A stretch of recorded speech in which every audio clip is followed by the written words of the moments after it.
Okay, in this module we're going to talk about why evidence-based dentistry is important, and it's something you need to consider in your own practice and in your future careers.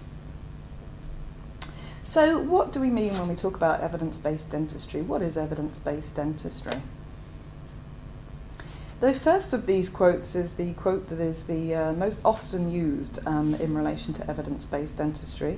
So evidence-based dentistry is the conscientious, explicit and judicious use of current best evidence in making decisions about the care of individual patients. And so it's all about using the best evidence, so making sure that any treatment decisions that you make for your individual patients or for population health is based on scientifically sound evidence.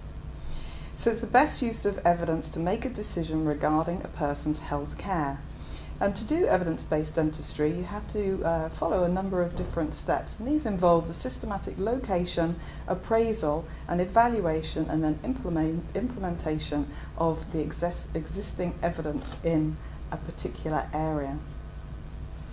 So the important thing about this is that we're moving away from what we think is right, so what we think is right based on a hunch or previous experience with clinical areas or with particular patients, to what we know is right, so what we know is right based on the evidence out there.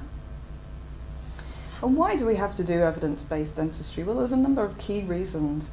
The first is that it's professionally and ethically right. So we need to do the right thing rather than something that we personally, based on hunch or clinical experiences, think is right. We need to do the right thing based on the evidence. There's also an ever-growing need for healthcare, but a limited amount of resources. So at the moment we have an aging population, people are getting older, and they're keeping their teeth for longer. And so obviously they need more healthcare. We don't have the resources to be able to treat everybody with the best existing treatments or interventions. So we need to know what is the best existing treatment or intervention. We need to evaluate technologies and interventions, whether they're new or existing. And so we know that what we're doing for individual patients is the right thing. Also, patients' expectations about healthcare have changed enormously over the last 10, 20, 30, 40 years. They think of themselves more as consumers rather than patients, and in this way they have certain expectations, not just about receiving care, but of receiving good quality care. At the same time, there's been an increase in compensation and litigation, and so what we need to do is to make sure that the care, treatments, interventions that we provide are the best, and we can only do this if it's based on evidence. So taking an evidence-based approach therefore addresses clinical effectiveness. We know what is right and whether it will work, and we know whether it will work for specific populations or groups or in particular contexts.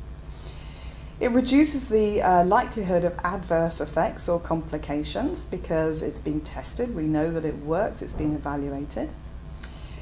It allows for using scarce resources more efficiently because we can target particular populations that those treatments or interventions work for, or particular patient groups.